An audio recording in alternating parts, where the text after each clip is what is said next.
So thank you for being here. We have the last talk. The last talk is with Professor Dennis Law. We have the biography of Professor Dennis Law on your screen. Professor Dennis Law has some difficulties to be with us. He has sent us greetings and apologies for not being here today, but anyway, he is so kind that he sent us a recorded video conference, so we are going to start with Dennis Law. I just want to summarize some of the main points of the CV. I'm sure that you have heard about Dennis Law, but I am also sure that many of the people, and especially young people, have never heard of him. So because he's never been in South America for conference. He's a professor of chemical pathology at the Chinese University of Hong Kong. He is director of the Lai Kai Institute of Health Science. He was trained in the UK.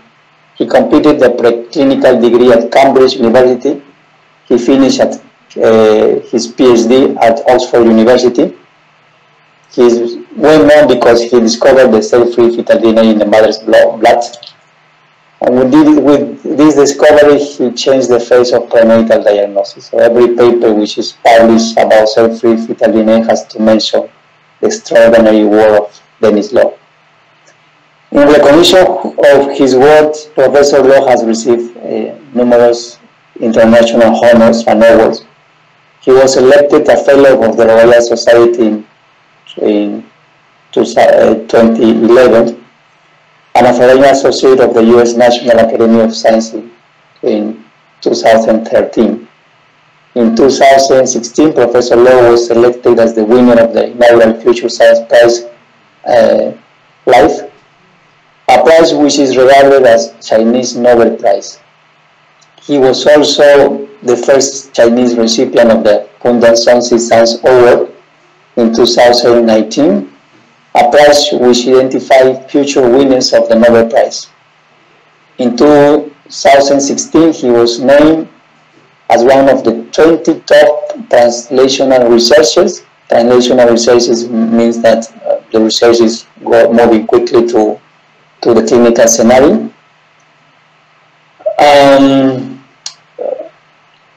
So it wouldn't be a surprise that in the near future he will be a winner of a Nobel Prize for his great achievement. So please, Erika, you can start sharing the video of Professor Dennis Law. I'd like to thank Professor Ventura for kindly inviting me to give this talk. I would have loved to have visited Peru, which is one of my favorite countries to visit. So today I'd like to share with you the journey of my discovery of cell-free fetal DNA. Now this is a picture of myself many years ago when I was still a secondary school student at St. Joseph's College in Hong Kong. So I remember when I was at St. Joseph's, I've become very interested in science, especially biological science.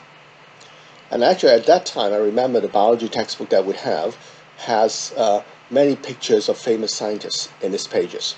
And one of those is the picture of Watson Crick standing in front of this very ancient building, which subsequently I realized to be King's College in Cambridge.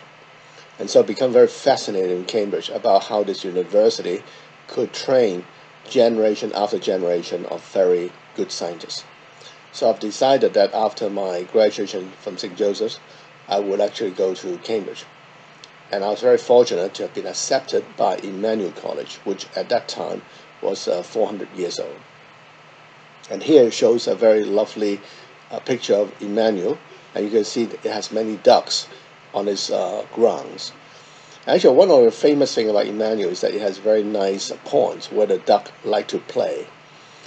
And history has said that one of the previous teachers of Emmanuel is called Thomas Young, who was actually seeing the duck playing in the water. And then from the interference of the water waves, he realized about the wave nature of light and designed the double slit experiment. I think that story actually told me that as a scientist, we really have to take inspiration from the surrounding. And you see that from my talk today. Now in Oxford in those days, if they accept you to do medicine, they only take you for 3 years. And after that, you have to apply to another school. So just for a change in scene, so for the last 3 years of my medical study, I decided to actually go to the other place, to Oxford. And then I was accepted by this college called Christ Church. As you can see here, Christ Church has very interesting architecture. And actually, this is the dining hall of Christ Church, which actually subsequently has been modeled into the dining hall in the Harry Potter series of movies. So it's a picture of myself as a medical student in Oxford. So as a medical student, we have to study different subjects, and one of that is obstetrics.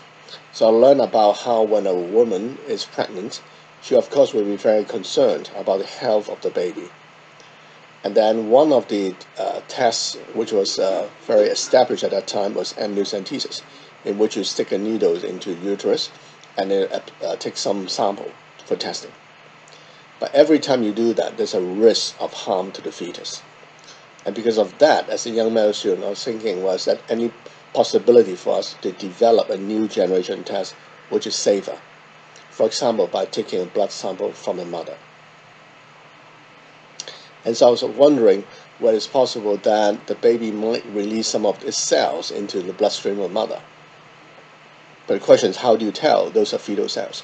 So I thought one possibility would be if the baby is a boy, then you can start to see male cells in the mother bloodstream. So I managed to persuade a professor in Oxford to actually let me do some of the experiment in his laboratory.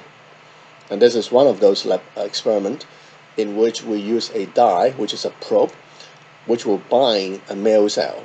And every time you bind it, you see a black dot. So here in this picture, you can see there are 4 male cells in the circulation of a pregnant mother. And also at that time, a new technology called the polymerase chain reaction, PCR, was coming in. And so as a medical student, I have some exposure to that. And I also try to use a PCR to detect the Y chromosome of a baby.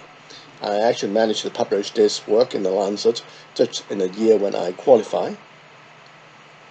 And then actually a few months later, Lancet actually published an editorial called As a Boy, talking about the possibility in this area for sexing, because of sexing disorder. And then I qualified, and I worked as a trainee doctor for 1 year. But during that year, I was constantly thinking about this area, which I thought that I've started working on it. I have some responsibility to finish it. So after 1 year, I decided to actually go back to Oxford to do it full-time as a PhD student. So you can see there's a picture of myself as a PhD student working on this project. So you can see I'm very well covered at that time because I'm using a Y chromosome as a marker. And of course, every cell in my body has a Y chromosome. So I'm trying to protect my samples from myself. But once I start working on this full-time, then I realized it's not as simple as we thought. Because even though the fetal cells are present in mother's blood, they are present in very low concentration. So it's like trying to look for a needle in a haystack. So unfortunately, after 3.5 years of work, I couldn't really get a system to be very robust to be useful diagnostically. But the good thing about that time is I managed to meet my wife, Alice, and so we actually graduated together in 1994. And then I went back into clinical practice and then worked for the next few years until 1997. So that was a year when actually Hong Kong went back to the sovereignty of China. So my wife and I decided to come back to Hong Kong. And I joined the Chinese University of Hong Kong. And this is the lovely campus in the northeastern part of Hong Kong. Now interestingly, about 3 months before I actually left the UK for Hong Kong, I saw actually in this issue of Nature Medicine, there were 2 papers which says that in cancer patients, you can find cancer DNA in the plasma and serum. And then I have an interesting thought, because I thought that the cancer is actually a little bit similar to the baby. There's a tumor is growing inside the patient, just like the fetus is growing in the mother. So is it possible that the fetal DNA that I've been looking for should also be present in the plasma? So in other words, I've been wasting time trying to look for cells when what I should be looking at is in the cell-free fraction. But the problem at that time, I've never actually worked with plasma, and I don't have any good resources. So how do I tackle this plasma problem? So that I recall, as a Chinese student in the UK, sometimes I've had enough of the food in the college. I'll actually go back to my room to cook instant noodle. And of course, to cook the noodles, what you do is that you boil some water, and then you put the noodles in. And a few minutes later, you'll have your dinner. So I thought, well, how about if I just boil some plasma and serum, just like I cook the noodles? And interesting, you can see that with this boiled serum and plasma, and then you subject to PCR, you actually see a Y chromosome signal in some women, and no signals in others. And eventually, we find that all the women with the Y chromosome signals have baby boys. So this is the first demonstration of the presence of fetal DNA in maternal plasma. And previously, people just throw away in plasma and serum and work on the cells. And then we realized actually this cell-free fetal DNA can be found very early in the first trimester, like this 7 weeks. And actually by the 10 weeks, the concentration reaches some 15%, which is amazingly high, considering the very big difference in size between a fetus and mother. And furthermore, after the baby is born, within 2 hours, the fetal DNA is gone. So then we actually use this technology to try to use it for sex-linked disease like hemophilia or Duchenne muscular dystrophy, and you actually see that the accuracy is very high. And we also do that for determining the blood group type of a baby, which once again the accuracy is close to 100%. So those two applications are now actually used in clinical practice in many places around the world. And then we felt that we are about to be able to take on some more challenges. So at that time, the number one reason why pregnant women go for prenatal testing is they're worried the baby might be suffering from chromosome disorders like Down syndrome. So we thought, is it possible that we can use this plasma DNA to look for Down syndrome? But it's actually quite challenging because normally when you detect Down syndrome, you have a cell, and then you count how many chromosome 21 you have in a cell. But in the cell-free situation here, we don't have cells for you to count. We only have the fetal DNA and the mother's DNA mixed in together in the plasma. And we tried for a number of years how to enrich for fetal DNA, but it doesn't work very well. Now you can see the main challenge here is basically here. Imagine you have a tube of blood in the plasma. You have this fetal DNA in yellow, and it's surrounded by a lot of mother's DNA in red. And the mother's DNA is going to interfere with your testing of the fetal DNA. So we're thinking, well, that interference will happen if you test the whole thing together. How about if I don't test it together, if I distribute the DNA into many, many reaction wells, so that one wells will only have one molecule or no molecule. So if you do that, then the fetal DNA will be separate on its own in one particular reaction well, and they can analyze it without interference from the mother. So we do this, and this is called single molecule testing, or even digital testing, because it's 1 or 0. And interestingly, it actually works. And actually we published that in 2007 in this journal. And surprisingly, within a few weeks after we published this work, another paper from another group actually published talking about the same thing. And also very interestingly, the two papers were submitted on the same day. So we realized we have some competition.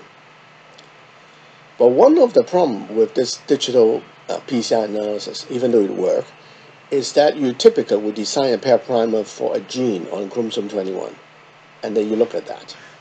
But of course, the chromosome 21 has many genes, so you're in a way wasting the information on the other parts of chromosome 21. So we thought, well, how about can we invent some way in which we can maximize that information? And then one way you can do that is imagine there are millions of strands of DNA molecules in plasma. How about if I sequence millions of those strands? And then each of those strands I can map to a chromosome from it comes from. And then in the bottom here, you can plot the ratio of different chromosomes in plasma. And interesting, when we do this, we actually find that the test is very robust. Now here, the trisomy 21 baby in green and red, you can see the signal on chromosome 21 is very high compared with the normal babies. And actually, in a series of 28 cases, 14 with Downs and 14 normal, we have 100% diagnostic accuracy. So armed with that data, we actually published this paper in 2008. And once again, within a few weeks of this paper, that's also a paper from the same group. And then I started to wonder, well, with this investigator, Stephen Quick. So I take a look at his website, and I find that he's a biomedical engineer from Stanford.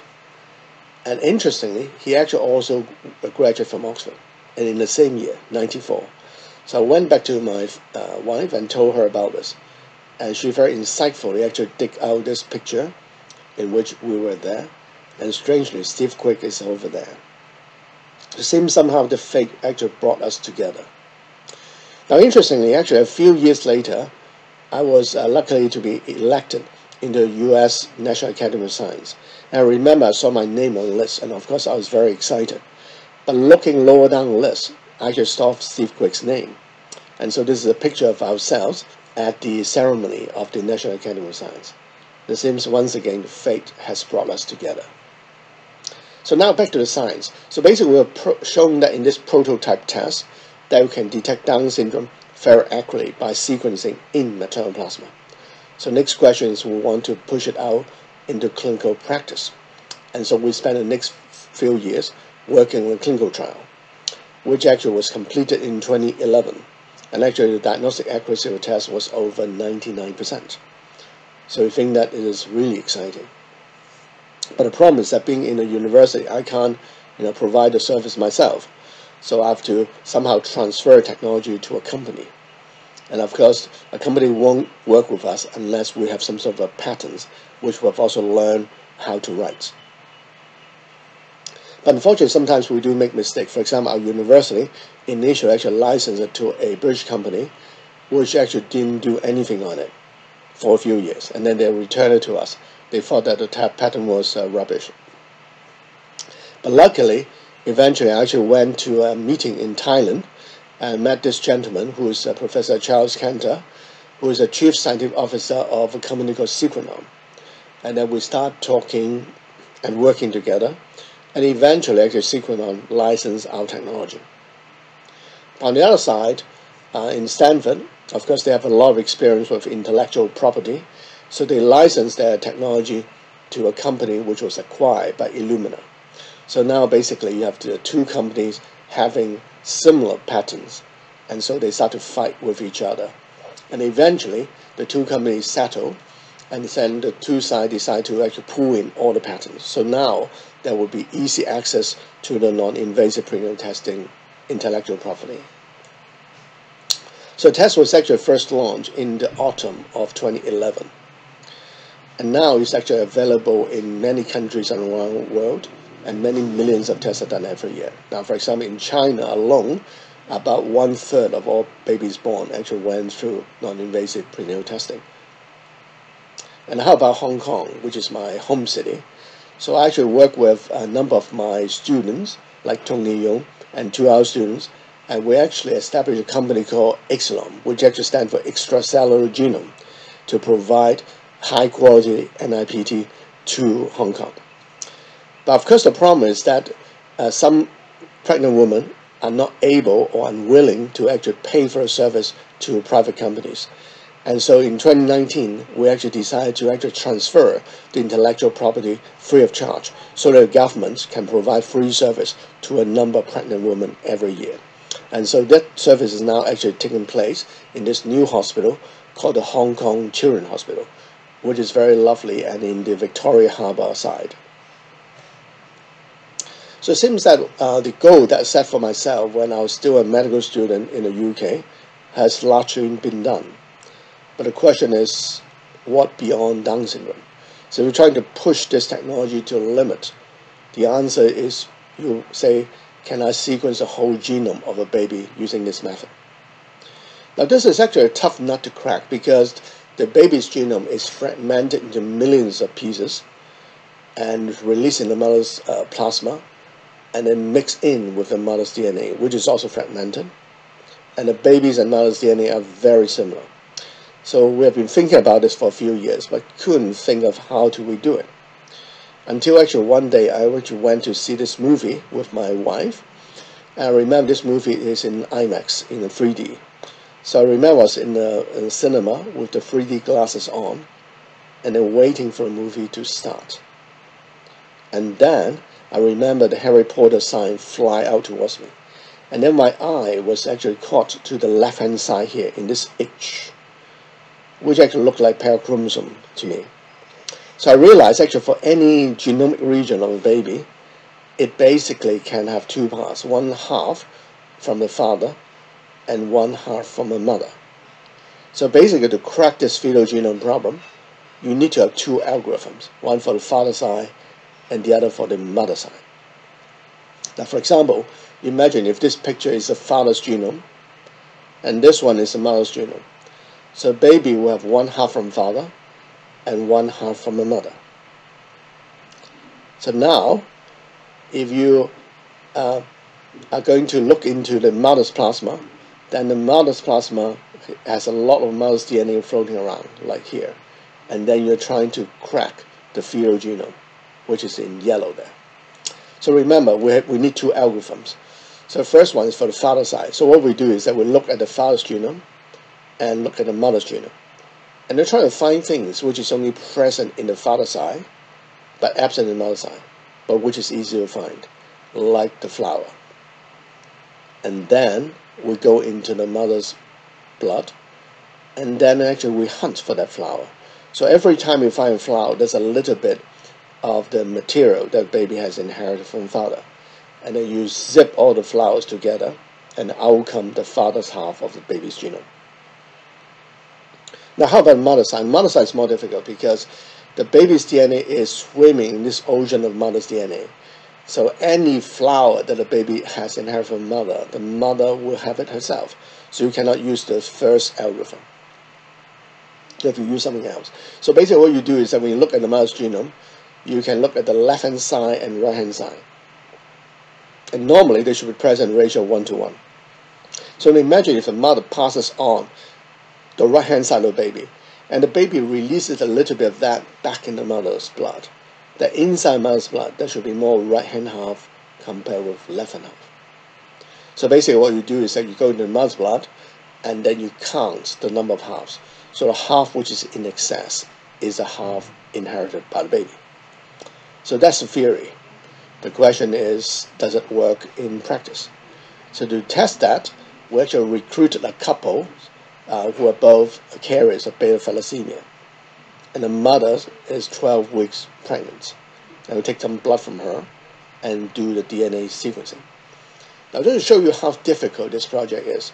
So if you try to do Down syndrome NIPT, you sequence a few million DNA molecules and your result is very good. But now for this particular project, we actually have to sequence 4 billion DNA molecules, which is like sequencing a genome 65 times. I remember actually this one case cost us $200,000 US when we started. But anyway, that was the result. So here is a circles plot in which the chromosome region are plotted in a circle. And the fetal genome sequence is in blue, and the mother sequence is in red. So you can basically see that the whole fetal genome is in the mother's plasma. And now with that, we can zoom into any region we want. So for example, the gene for beta-thalassaemia is on chromosome 11. So zoom in to chromosome 11. And lo and behold, we know that fetus is a carrier of beta-thalassaemia. So this work was published and was chosen on the cover as in Science Translation Medicine. I remember that 18 months later, the two groups actually replicate this work, one from Jay Shandu's group, and the other one, of course, from our good friend Steve Quick from Stanford. And now many other people have also done this. So I think some thoughts of this journey that which I have is that if you're trying to tackle difficult problem, like to develop NIPT, it's worth to investigate the non-obvious. Because the obvious solution, people will have looked at it before, but non-obvious here. For example, when people talk about DNA being present inside cells, you should perhaps think about DNA outside cells. And then also it's interesting to actually look at similarities between seemingly different fields. For example, like I was able to get inspiration from a cancer field and use it in the prenatal field, and actually also vice versa. The third is that it is a privilege to be a clinician scientist, because in one side, as a doctor, I know what the patients need. But on the other side, as a scientist, I know what science can deliver. And finally, even when you are an academic in a university, it's worth to realize about a synergy between commercialization and academia. Because after all, if we have breakthroughs in the academia, we still need the companies to help us to push it out into the patients. And finally, I'm very privileged for the last 20 years to have a very good research team who has worked with me and to brainstorm together. So thank you very much for your time.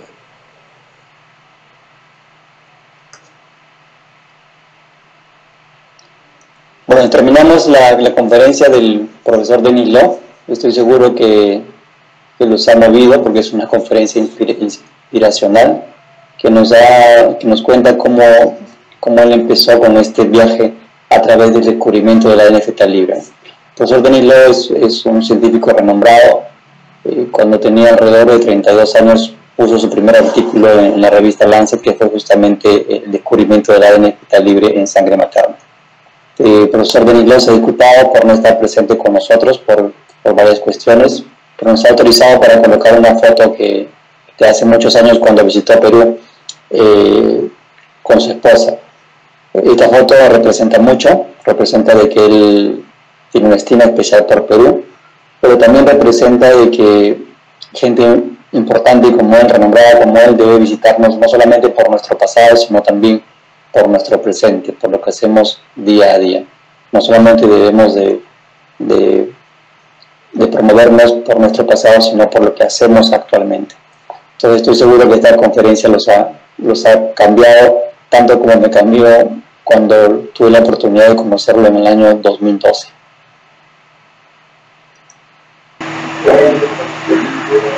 Muchas gracias. Tenemos aquí la última charla. El profesor Denis Law. Tenemos aquí la biografía del profesor Law en la pantalla. El profesor Law tiene dificultades para estar con nosotros. Nos manda sus disculpas por no estar, pero nos ha mandado una conferencia grabada por el día, entonces vamos a comenzar con ella. Y quiero resumir aquí algunos de los principales puntos de su currículum. Estoy seguro que muchas personas han oído de él, no de que nunca ha venido a Sudamérica para dar conferencias. Es catedrático de patología clínica en la Universidad China en Hong Kong, China. Es el director del Instituto de Ciencias de la Salud China en China. Fue entrenado en el Reino Unido, completó su grado preclínico en Cambridge, terminó su PhD en Oxford y hizo descubrimientos de estudios en sangre materna y cambió el rostro de nuestro prenatal entonces en cuanto a el libro de células y esto seguro del trabajo extraordinario de Denis Law. En reconocimiento de su trabajo, el profesor Law ha recibido numerosos honores internacionales, premios, ha sido seleccionado por la Royal Society el año 2011 y la Asociación de la Academia Nacional de Ciencias 2013, el premio. En 2016 el profesor Law fue seleccionado como ganador del título en la Life Science y es considerado como un posible premio Nobel en China, y fue el primer ciudadano chino que recibió el premio de Genomic Worker Science, el cual sirve para identificar al futuro ganador del Nobel. El año 2016 fue nombrado como uno de los top 20 investigadores en ciencias internacionales desarrollados hacia el escenario clínico. Entonces no sería sorpresa que este doctor dentro de poco gane el premio Nobel por sus premios. Entonces, por favor, compartir el video del profesor Denis Law. deseo agradecer al doctor Ventura por la gentil invitación para esta charla. Me hubiera encantado visitar Perú, que es uno de mis países favoritos. Entonces yo deseo compartir con ustedes mi viaje en el descubrimiento del ADN fetal libre de células. Este soy yo muchos años atrás, cuando todavía estaba en la escuela secundaria, asistiendo en Hong Kong, y yo recuerdo cuando en esa época me interesé mucho en la ciencia, especialmente en las ciencias biológicas, y en esa época recuerdo que en el texto que tenían nos tenían muchas figuras de científicos famosos en sus páginas, y uno de ellos es, aquí está en Rosemary Creek, en el frente de este edificio tan viejo, el cual posteriormente me di cuenta que era King's College en Cambridge. Entonces me fascinó mucho con Cambridge acerca de cómo esta universidad podría entrenar generación tras generación de científicos tan buenos. Entonces decidí que después de mi graduación de St. Joseph iría a Cambridge, y tuve la suerte de ser aceptado por la escuela Untitled, que en esa época tenía solo 400 años. Y aquí tenemos una figura de Emmanuel, tiene muchos partes aquí en sus terrenos. Una de las cosas famosas de Emmanuel es que tiene realmente muchas áreas de oficinas donde se tiene partes, y decirles que uno de los profesores en Emmanuel, Thomas Young, ha visto a los patos jugando en agua, y durante la diferencia con las ondas de agua se dio cuenta entonces acerca de la naturaleza de los ríos, y entonces desarrolló su famoso experimento. Y yo creo que esta historia me dijo que como científicos tenemos que tomar la inspiración de lo que nos rodea, y eso es lo que ustedes van a ver en la charla de hoy. Además, si lo aceptan usted para trabajar en medicina, entonces usted tiene que solicitar al Código Cristal, entonces para cambiar el escenario. Los últimos 3 años de estudios, entonces decidí a otro lugar en Oxford, y al ser aceptado por esta escuela Whole Church, y aquí esta tiene una arquitectura muy interesante, y este es el comedor del Whole Church, el cual posiblemente ha sido modelado, ha sido el modelo para la sala de comida de Harry Potter. Esta es mi imagen como estudiante de Oxford, aquí estudiando diferentes temas, y uno de ellos es obstetricia.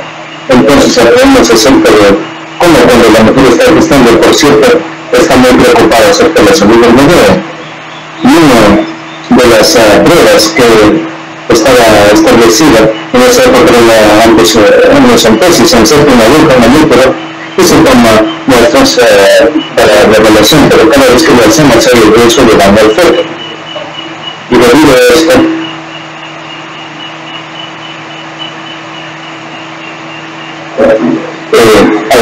hay que tener mucho cuidado, tomar una muestra de sangre, pero un de madre que será mucho más seguro. Entonces me preguntaba si era posible que el bebé libere algunas células hacia el torrente sanguíneo de la madre, pero ¿cómo determinar si son células fetales? Entonces una posibilidad sería si el bebé es un niño, entonces comenzamos a ver células masculinas en el torrente sanguíneo de la madre. Entonces la idea era persuadir a un profesor de Oxford para hacer este tipo de experimentos. Y este es uno de estos experimentos en el que están utilizando una sonda, una tinta, para identificar una célula masculina. Entonces cada vez que se agarra tenemos un tipo nuevo. Aquí en esta figura podemos ver 4 células masculinas en la circulación de una mamá. Y también en ese momento una nueva tecnología llamada que es dirección polimorasa apareció. Entonces la idea es tener ciertas posiciones que utilizamos por PCR para detectar entonces algo de cromosomal Y. Entonces publicamos ese trabajo en Lancet en el año en que me gradué, y unos pocos meses más tarde Lancet publicó que diciendo su niño hablando de las posibilidades en esta área para determinar los trastornos ligados al sexo. Después de graduarme, trabajé como médico en entrenamiento por un año, pero durante este año estaba pensando mucho en esta área, en la cual pensé que cuando inicio este trabajo y tenía la responsabilidad de terminar, entonces decidí ir de vuelta a Oxford para trabajar a tiempo completo como PhD, aquí estudiante de PhD, aquí estoy trabajando en este proyecto. Entonces, me siento afortunado, entonces estoy utilizando aquí estos cromosomas como marcadores, entonces logras proteger las muestras de manera que no contamine ya. Pero una vez que cuando empecé a trabajar en este tiempo completo me di cuenta que no era tan fácil como parecía, ya que aún cuando las células fetales están presentes en la sangre de la madre, están presentes en concentraciones muy bajas, entonces la idea es como buscar una aguja en un pajar.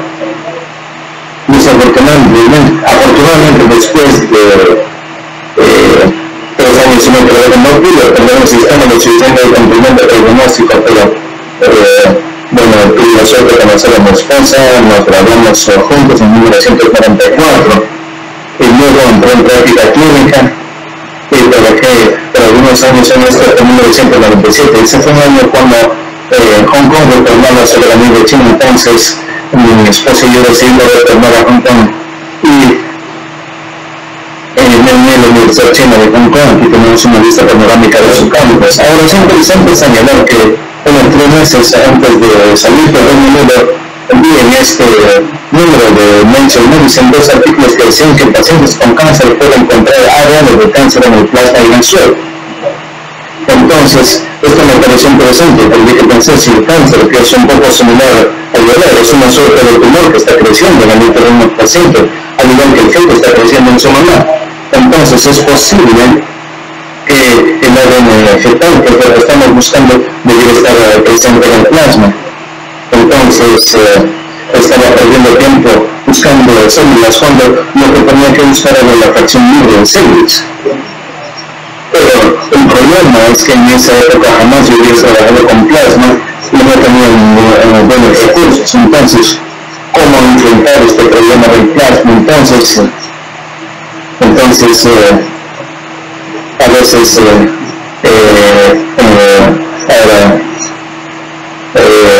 tenía la abundancia en el Reino Unido, pero yo tenía que arreglarme solo con la falta de recursos encima. Entonces, aquí con estas otras videos, instantáneo, entonces me dio la idea de cómo hervir plasma y suelo como cocinaba mi sopa de fideos. Entonces aquí al hervir el suelo de plasma y se sacar el PCR, entonces vimos esta señal de cromosomas blancos, me diferencia de ausencia, señales en otras. Y eventualmente encontramos entonces que las que tenían las señales blancas eran niños, eran varones. Entonces esta era la demostración de la presencia de ADN masculino en el plasma y esto podía utilizarse para hacer la diferenciación. Entonces me di cuenta de cómo este ADN en 1902 podía encontrarse tempranamente en el primer trimestre. Hasta 7 semanas y de 10 semanas la concentración llega hasta el 15% de ADN fetal, lo que es asombrosamente alta considerando la enorme diferencia de tamaño entre el feto y la mamá. Y más aún, después que llegó a nacer, a unas 2 horas, el ADN fetal prácticamente desaparece. Entonces utilizábamos esta tecnología para las enfermedades ligadas al sexo. Se pierde la señal.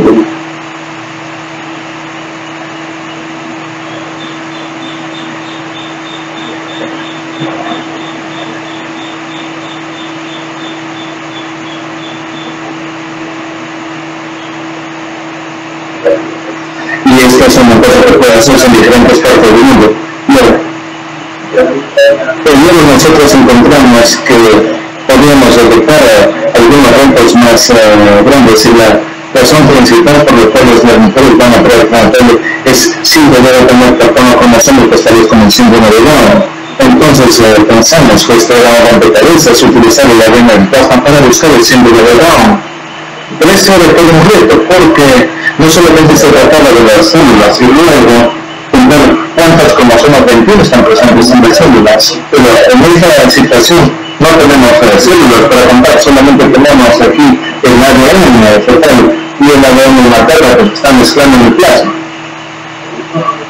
Entonces, durante varios años tratamos de enriquecer entonces este plasma y los puros convencionales. Entonces, aquí lo principal luego para medir este ADN en el plasma tenemos este ADN en amarillo rodeado por el ADN de la madre, y el ADN de la madre va a interferir entonces con sus pruebas para el ADN fetal. Entonces, es interferencia secuencia va a suceder si usted evalúa la muestra completa. ¿Qué pasa si usted distribuye el ADN entonces en diferentes celdas para la elección? Entonces en alguna célula, si lo hacemos en estas células individuales, entonces se va a separar un poco del ADN por si solo uno solo posible, y luego se analiza esa mayor interferencia de la madre. Entonces hacemos esto y esto se llama prueba de moléculas únicas o prueba digital, debido a que es 1 o 0. Y es interesante señalar que esto funciona, y publicamos esto en el año 2007 en esta revista, y sorprendentemente en unas pocas semanas después de haber publicado este trabajo y con otro artículo de otro grupo, recibimos el mismo tema. Y también muy interesante, los dos artículos fueron sometidos a trámite el mismo día, entonces nos dimos cuenta que había una suerte de competencia al respecto. Pero uno de los problemas con estas pruebas digitales para la identificación del ADN es que usted típicamente diseña una suerte de parámetro para el cromosoma 21, es lo que si lo busco, pero con el cromosoma 21 tiene tantos genes, entonces podría estar perdiendo información del resto de áreas del cromosoma 21. Entonces la idea es cómo podemos entonces inventar alguna forma en la cual podemos maximizar esta información. Y una forma de hacerlo es imaginar que hay millones de hebras de ADN de marcadores en el papa. ¿Qué pasa si hacemos secuencias de millones de estas hebras? Y cada una de estas hebras podemos tomar el cromosoma de donde viene, y aquí podemos bloquear la frecuencia de los diferentes cromosomas en el plasma. Y es interesante observar que cuando hacemos esto encontramos una prueba bastante contundente. Aquí el bebé con el señal 21, por ejemplo, en verde y rojo, tenemos la señal como crece, que es bastante alta en comparación con los bebés normales. Y cuando vemos una serie de 28 casos, 14 con Down y 14 normales, tenemos una exactitud de menos del 100%, entonces aquí publicamos este artículo en 2008. Y nuevamente, a unas pocas semanas de este artículo, también apareció un artículo del mismo grupo que competía con nosotros. Entonces, bueno, nos dijimos con este investigador Stephen Quay, entonces entró a su página web, fíjate que es ingeniero bioquímico de Stanford, biomédico de Stanford, y él también era graduado de Oxford, y el mismo año que yo. Entonces, le di mi caso respecto, Lidia había tomado esta foto en la cual nosotros estamos allí, y Steve Quay que está justo allí. Entonces el destino nos había venido. Y es interesante, años más tarde, el bioquímico fue ser dirigida en la Academia de Ciencias de los Estados Unidos, pero andar mi nombre realista y estaba realmente muy contenta. Y mirando un poco más abajo en el mismo, también vi el nombre de Steve Quay, y esta es una figura de nosotros en la ceremonia de la Academia Nacional de Ciencias.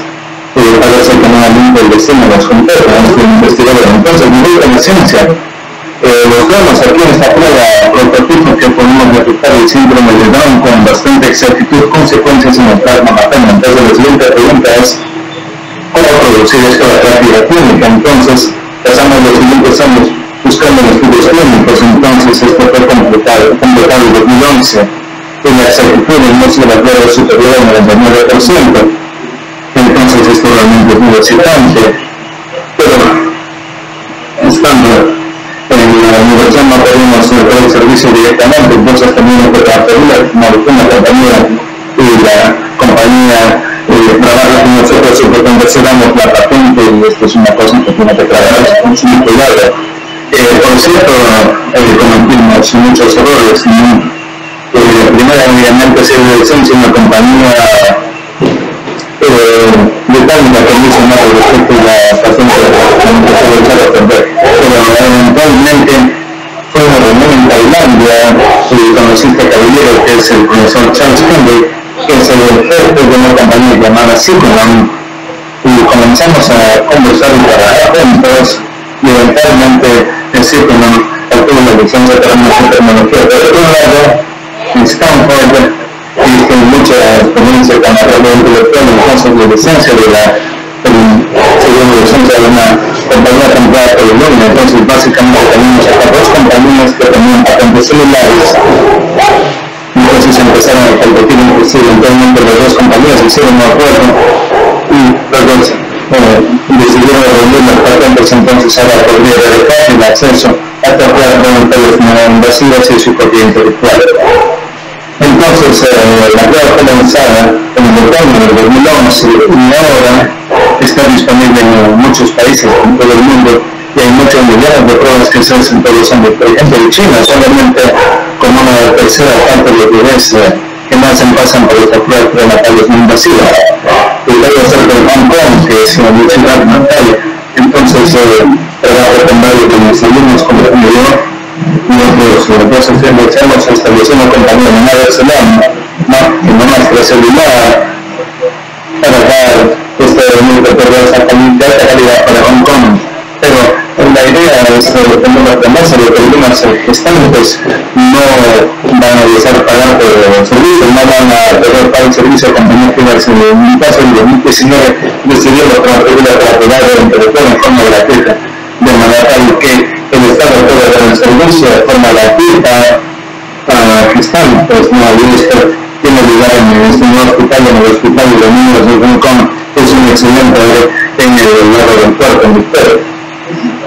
Entonces, la meta, como señalaba el doctor de medicina del Reino Unido, viene a ir más allá. Y la pregunta es, ¿qué hay más allá del síndrome de Down? Entonces, de llevar esta tecnología al límite. Y la respuesta es si podemos hacer la secuencia, el genoma del bebé por completo utilizando este método. Y esto es realmente muy difícil, ya que el genoma de un bebé está fragmentado en millones de piezas, se liberan de plasma, se mezcla con el ADN materno, el se fragmenta también y la operación es muy similar. Entonces, como se estaba pensando en esto durante varios años, pero no se le conoce la tercera día.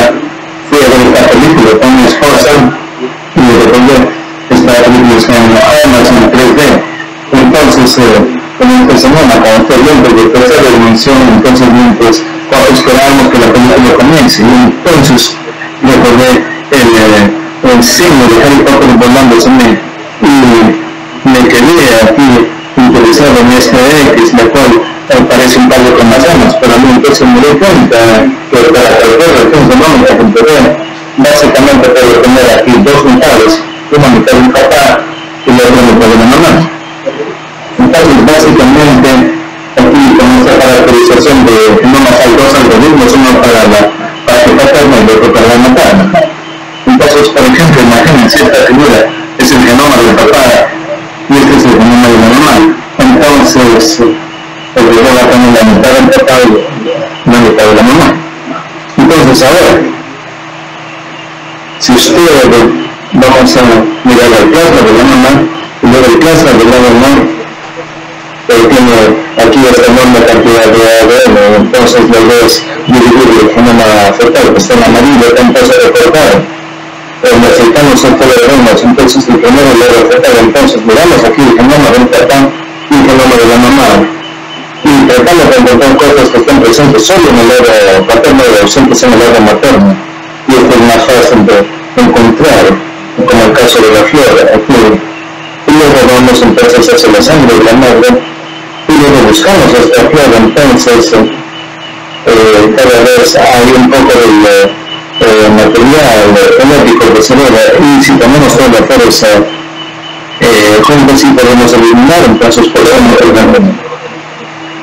Entonces aquí el ADN del feto está nadando en este ADN de la mamá, entonces por cada flor entonces vamos a tener esta suerte de representación, pero cuando muestra el contenido genético de la mamá, buscamos algo más. Entonces buscamos en el genoma de la mamá, buscamos aquí este tipo de signos específicos, normalmente hay una proporción de 1 a 1 entre los componentes. Entonces si la mamá pasa al feto, esta parte derecha, y el bebé libera un poquito de esto de vuelta en la sangre de la madre, entonces esto va a constituir una proporción un poquito mayor. Entonces aquí tomamos la sangre de la madre y luego contamos el número de veces que está presente esta mitad y este exceso es lo que corresponde al bebé. Esta es la teoría. Entonces la pregunta que surge si responde a la práctica, entonces para evaluar esto tomamos parejas que eran portadores de beta-thalassaemia y la mamá toma a 12 semanas de gestación, se toma una muestra de sangre y se hacen las secuencias de ADN. Entonces, miren lo difícil que estudios que si tratamos de trabajar en el síndrome de Down, a mí me tocan las secuencias que responden a estas moléculas y los resultados son muy buenos, pero en este proyecto en particular trabajamos en secuencias de 4.000 millones de moléculas de DNA, aumenta la cobertura 65 veces, es un caso que nos costó $200.000 trabajarlo, pero eso como quiera comenzamos, y esto fue el resultado. Entonces aquí tenemos esta gráfica en círculo en donde las regiones del cromosoma son bloqueadas o graficadas en un círculo, y el genoma fetal en la secuencia está en azul, y la secuencia de la madre está en rojo. Entonces básicamente vemos aquí todo el genoma representado en el cuerpo de la madre, todo el genoma fetal. Entonces hacemos un zoom, nos acercamos a la región de C, la región de la beta-thalassaemia, que está en esta área 11, entonces hacemos zoom acá. Entonces, debe saber siempre que es portador de beta-thalassaemia. Esto fue publicado, fue elegido para la carátula de Science Foundation of Medicine. Después de 18 meses en una tarde de grupos, practicaron este trabajo con el grupo de Whole-Genome y el otro de mis amigos de Stanford. Y hay otros trabajos posteriores que se han hecho. Entonces, algunas ideas sobre este viaje que hemos tomado, por decirlo así. Entonces, si usted va a enfrentar problemas difíciles, tales como el desarrollo de NIPD, entonces vale la pena investigar lo que no es obvio, ver qué soluciones obvias a las cuales hay que buscar antes, pero aquí lo no obvio. Por ejemplo, estamos hablando del ADN que está presente en el interior del cerebro, si quieres pensar en el ADN que está fuera del cerebro, eso es lo no obvio. Y luego es interesante ver similitudes entre campos que son aparentemente grandes. Entonces, hubo la inspiración del campo del cáncer y utilizarlo aquí para la medicina prenatal, y lo contrario también. Lo tercero, y es un privilegio ser un científico clínico, ya que por un lado, como médico, yo sé que no se quiere compensar, pero en un lado científico, la idea es saber qué puede proporcionar la ciencia. Y finalmente, aun cuando haya suficientes dificultades en estos aspectos, hay que buscar la comercialización y la academia, ya que después de todo, si tenemos avances en el lado académico, necesitamos a los compañeros para que nos ayuden a prolongar eso hacia los pacientes y hacia el público. Y finalmente, en los últimos 10 años tengo el privilegio de tener un excelente equipo de investigación que ha trabajado conmigo y que nos ayuda a construir todo esto. Muchas gracias por su tiempo.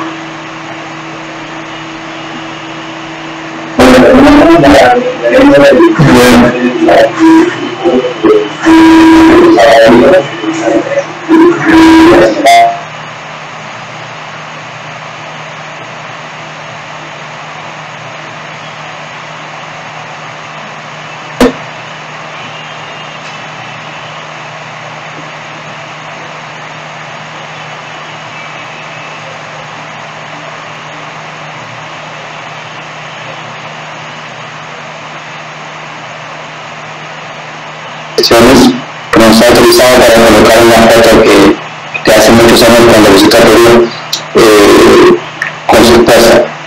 Esta foto representa mucho, representa de que él tiene una estima especial para Perú, pero también representa de que gente importante como él debe dedicarnos no solamente por nuestro pasado, sino también por nuestro presente, por lo que hacemos día a día.